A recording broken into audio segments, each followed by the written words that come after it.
मेरे प्यारे बच्चों, आज हम जो है विभव के एक बहुत ही इम्पोर्टेंट रिलेशन है, क्योंकि हमने पढ़ा है विद्युत क्षेत्र जो है उसमें विद्युत क्षेत्र की तीव्रता भी होती है और वहीं विद्युत क्षेत्र में विद्युत विभव भी होता है। विभव का जहाँ कार्य से संबंध है वहीं विद्युत क्षेत्र की तीव्रता का बल से संबंध है। यानी कि तीव्रता एक प्रकार का बल है। विद्युत क्षेत्र की तीव्रता माने एक प्रकार का बल, एकांक धनावेश पर लगने वाला बल विद्युत क्षेत्र में, और विभव जो है एकांक धनावेश को अनंत से उस बिंदु तक लाने में किए गए कार्य जो विद्युत क्षेत्र के विरुद्ध किया जाता है, वह कार्य जो है विभव है। तो क्या इन दोनों का आपस में संबंध है? क्योंकि बल और कार्य आपस में संबंधित है। बल बराबर कार्य बराबर बल गुणा विस्थापन। तो आइए उसी से इसका ये बीज एक संबंध स्थापित करते हैं आज।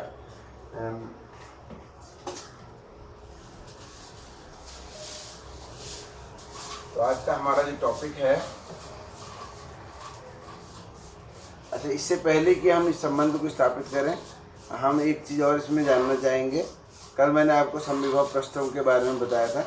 तो समविभव पृष्ठ से बहुत इम्पोर्टेंट प्रश्न आता है एग्जाम में, कई प्रकार से घुमा के आ जाता है। तो आपको उससे संबंधित ऑब्जेक्टिव प्रश्न जो हैं वो देखने हैं, और साथ ही मुझसे उसके बारे में बात भी करनी है कि अगर कोई क्वेश्चन आपके दिमाग में है तो उसके इससे रिलेटेड आप क्वेश्चन जो है मेरे व्हाट्सएप नंबर पर भेज सकते हैं।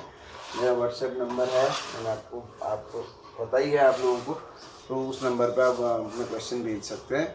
आज हम बात करेंगे कि स्थितिज ऊर्जा। विभव तो हमने पढ़ लिया, विभव भी कार्य है और स्थितिज ऊर्जा भी कार्य है। स्थितिज ऊर्जा जो है वो क्या होगी किसी आवेश की, अगर वो इलेक्ट्रिक फील्ड में रखा है। आवेश की विद्युत क्षेत्र में स्थिति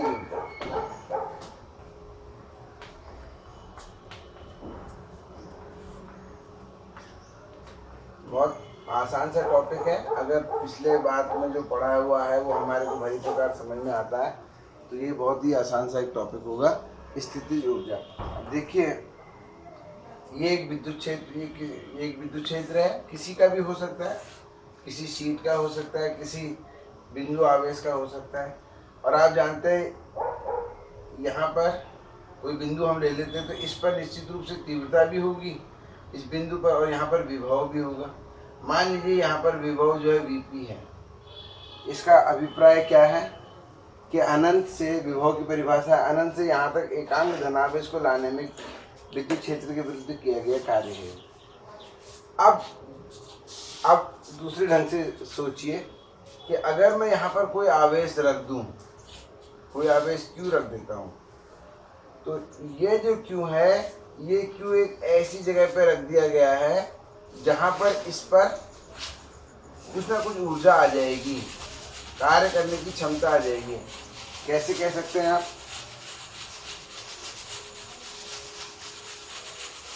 क्योंकि ये एक आवेश है।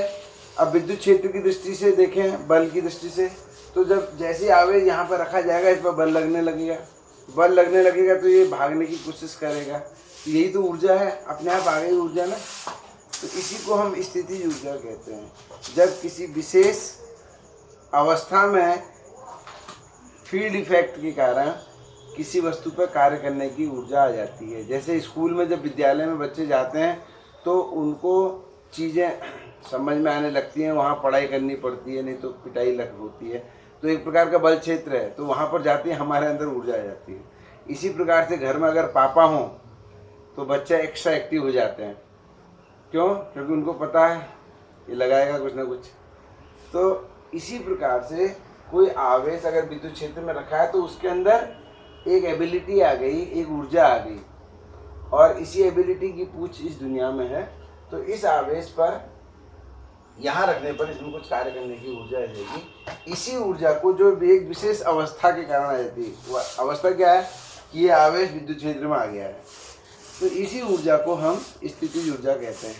और स्थितिज ऊर्जा की जो कक्षा 11 में हमने परिभाषा पढ़ी है, मूल परिभाषा क्या है कि आप इस आवेश को ऐसी स्थिति में कल्पित कीजिए जहाँ इसके पास किसी प्रकार की कोई ऊर्जा नहीं है। एग्जाम्पल के लिए अनंत में इसके पास कोई क्षेत्र नहीं था, तो हम ये मान लेते हैं वहाँ पर इसके पास कोई ऊर्जा नहीं थी। अब वहाँ से यहाँ तक लाने में जो कार्य हमें विद्युत क्षेत्र के विरुद्ध हमने किया, वही इसकी स्थिति ऊर्जा है। ये स्थिति ऊर्जा का कॉन्सेप्ट है। तो स्थिति ऊर्जा किसी आवेश की विद्युत क्षेत्र में स्थिति ऊर्जा उस कार्य के बराबर होती है, उस कार्य के बराबर होती है जो अनंत से उस आवेश को, उस दिए हुए आवेश को, उस दिए हुए आवेश को उस दी हुई स्थिति में, उस दी हुई स्थिति में लाने के लिए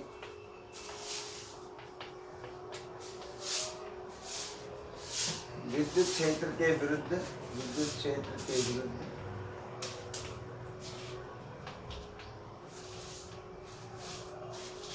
किया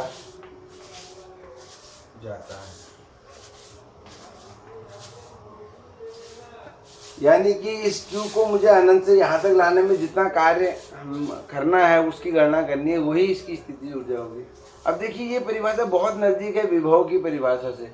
विभव में आपको ध्यान होगा, हम एकांक धनावेश को लाते हैं अनंत से किसी बिंदु तक। तो जब अनंत से एकांक आवेश को लाने में किया गया कार्य विभव है, तो Q आवेश को लाने में किया गया कार्य कितना हो जाएगा?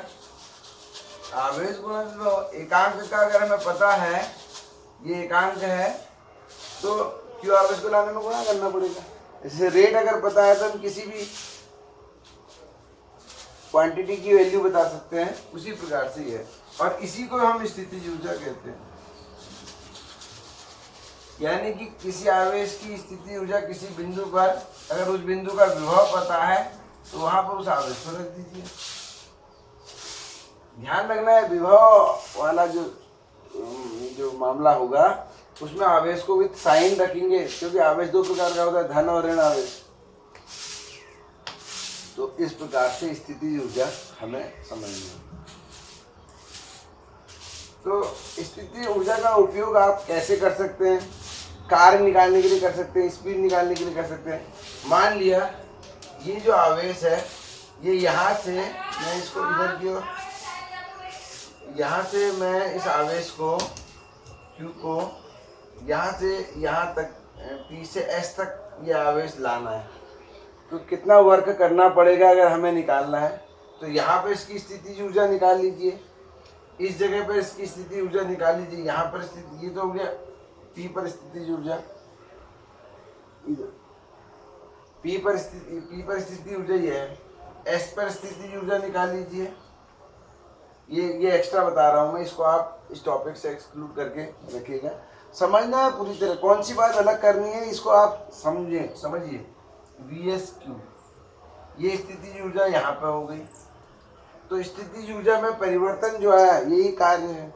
तो यहाँ पर जो वर्क होगा, अगर मुझे यहाँ से लेकर यहाँ तक ले जाने में, तो मैं अंतिम स्थिति ऊर्जा माइनस प्रारंभिक स्थिति ऊर्जा, इसका वैल्यू निकालूँ। अगर ये नेगेटिव आता है तो कार्य मुझे करना नहीं पड़ेगा, मुझे मिलेगा, प्राप्त होगा। और अगर ये पॉजिटिव आता है तो फिर कार्य करना पड़ेगा। इसका मैंने Q से P से S लाने में कार्य करना पड़ेगा Q आवेश को। इस प्रकार से हम कार्य की गणना भी कर सकते हैं। तो ये था स्थितिज ऊर्जा का, हम किसी आवेश की विद्युत क्षेत्र में स्थितिज ऊर्जा कैसे निकालेंगे। ये बात आप हमेशा अपने दिमाग में बैठा के रखिए कि जब कोई आवेश किसी विद्युत क्षेत्र में होता है तो उसके पास ऊर्जा होती है, क्योंकि वो कार्य कर सकता है, क्योंकि उस पर बल लग रहा है। और जब भी कोई वस्तु किसी बल के अधीन होती है तो उसके अंदर एबिलिटी आ जाती है। जैसे हम इस समय गुरुत्वीय क्षेत्र में हैं, तो अगर कोई भी ऑब्जेक्ट गुरुत्वीय क्षेत्र में रखा है तो उसके अंदर जो ऊर्जा आ जाएगी उसे गुरुत्वीय स्थितिज ऊर्जा कहेंगे। यहाँ पर जो स्थितिज ऊर्जा है इसको हम विद्युत स्थितिज ऊर्जा भी कह सकते हैं, क्योंकि विद्युत क्षेत्र के कारण है। तो इसको आपने समझना है। और मैं आपको एक चीज़ और कहना चाहता हूँ, जब कभी आपके पास खाली समय होता है, आपको लगता है कि आजकल वर्क नहीं मिल रहा है स्कूल से, तो आप जो है पुराने वीडियोस को देखिए। जितना आप बार बार देखेंगे उतनी आपकी डीप अंडरस्टैंडिंग उसमें बनती जाएगी। और ज़्यादा आगे टॉपिक, रोज़ नए टॉपिक से रूबरू होने से ज़्यादा इम्पोर्टेंट है कि हम पुरानी फाउंडेशन अपनी जितनी मजबूत रखेंगे, उतनी ही बढ़िया नई जो बना उसमें जो नया कंस्ट्रक्शन है वो उतना ही स्टेबल और उतना ही बढ़िया होगा। तो आप इस चीज़ का ध्यान रखिए।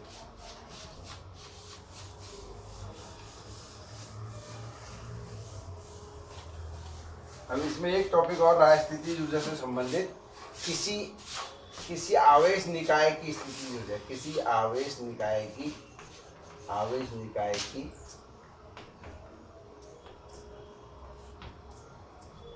स्थिति ऊर्जा।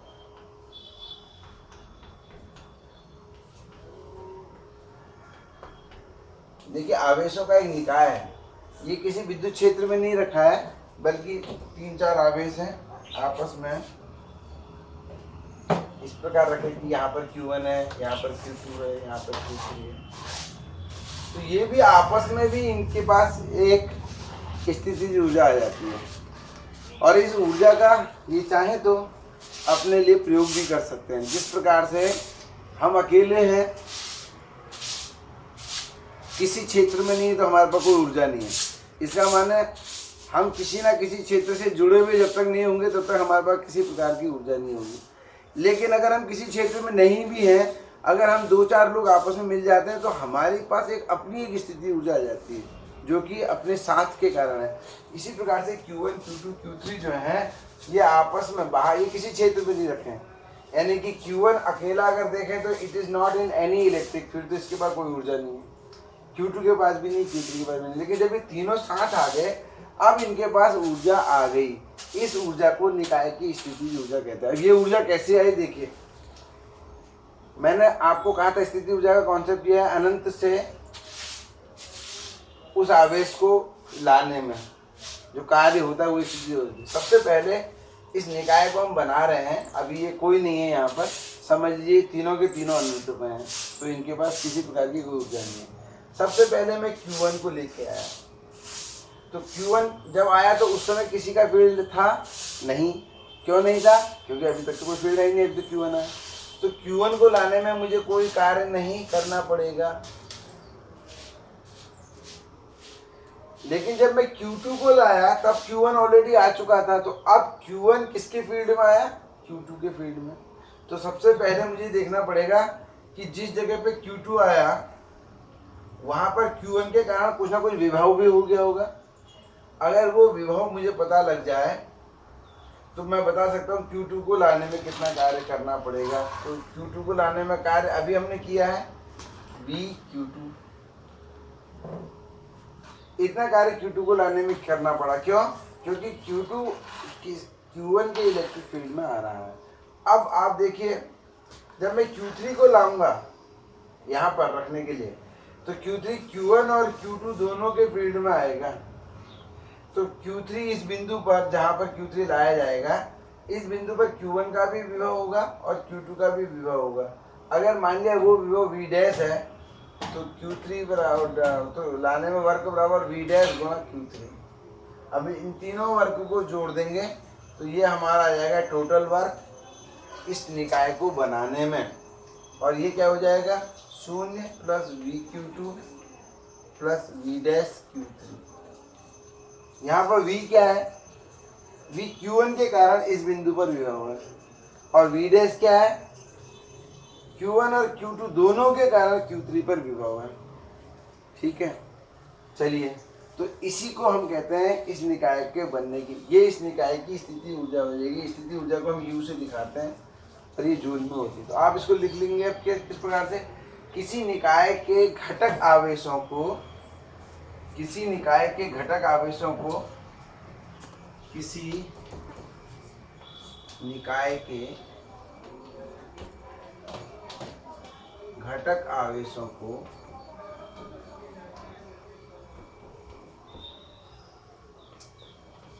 अनंत से दी हुई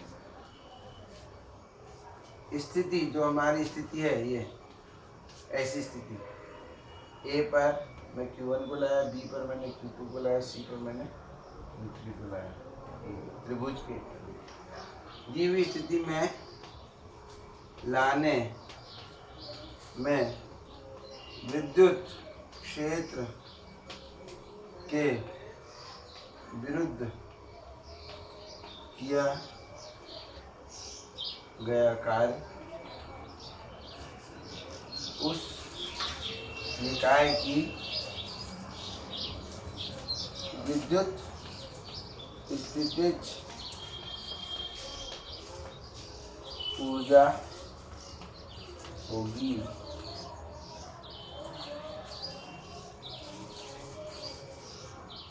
तो ये जो है विद्युत स्थिति ऊर्जा हमने किसी निकाय की कैसे निकालते हैं।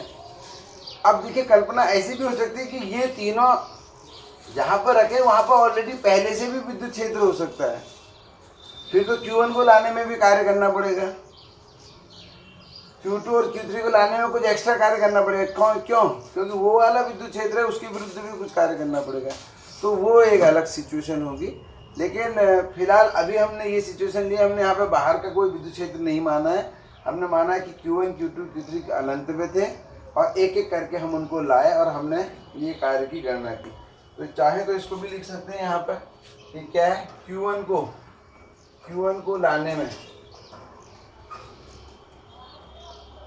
यहाँ पर Q2 को लाने में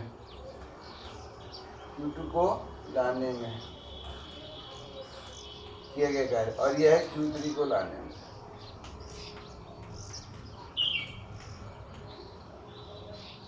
इसको आप इस प्रकार से लिख सकते हैं। तो इस प्रकार से आप स्थिति ऊर्जा निकाल सकते हैं। चलिए एक रियल एग्जाम्पल कर लेते हैं, इसमें एक सूत्र ही बना डालते हैं इसके लिए। मान लिया एक ए है बिंदु, बी है और सी है।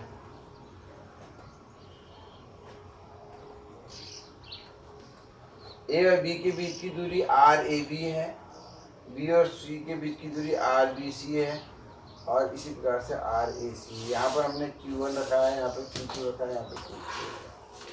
तो सबसे पहले Q1 को लाने में कार्य अभी हमने किया, Q1 जब आएगा तब कोई था ही नहीं, तो 0। Q2 को लाने में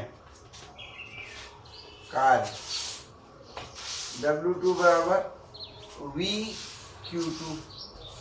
अच्छा, जब Q1 आ गया तो यहाँ पर विभव क्या हो जाएगा, हमने पढ़ा किसी बिंदु से विभव 1/4 पाई, V की वैल्यू हम रख रहे हैं, इस V की, ये कितनी हो जाएगी, Q1/RAB।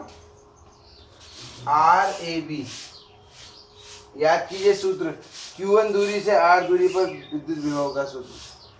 तो इसको मैं यहाँ पर रख दूंगा V की जगह, तो इतना इंटू Q2, ये मैंने V की वैल्यू दी। अब Q3 को लाने में कार्य V'Q3, और V' यहाँ पर विभव है, और V' कितना होगा 1/4 पाई एप्सिलॉन नॉट। इसके कारण तो हो जाएगा Q1/RAC,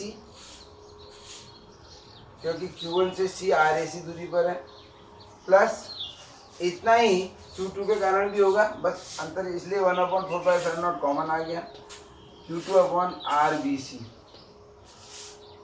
तो V' की जगह यही रख देता हूँ, 1/4 पाई एप्सिलॉन नॉट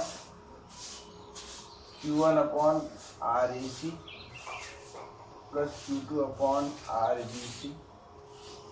और अब इन तीनों को जोड़ देते हैं, W1, W2, W3, तो आप पाएंगे कुछ इस प्रकार का। इसी को हम स्थिति ऊर्जा भी कहेंगे। 1/4 पाई एप्सिलॉन नॉट बाहर आ जाएगा कॉमन, तो Q1/RAB,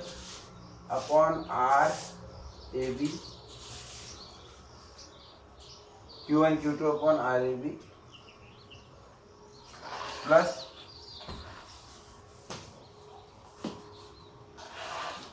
Q2 Q3/RBC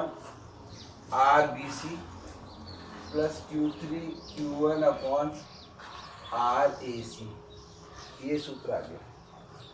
ये फिलहाल 3 बिंदु आवेशों से निर्मित निकाय की स्थिति ऊर्जा का है। अगर आप 4-5 लाते हैं तो आप इसी हिसाब से आप खुद जो है स्वयं उसके लिए सूत्र की गणना कर सकते हैं। थोड़ा सा जो टॉपिक एक रह गया है, उस लास्ट टॉपिक है इस विभव वाले चैप्टर का, तो वो मैं आपको फिर भेजता हूँ।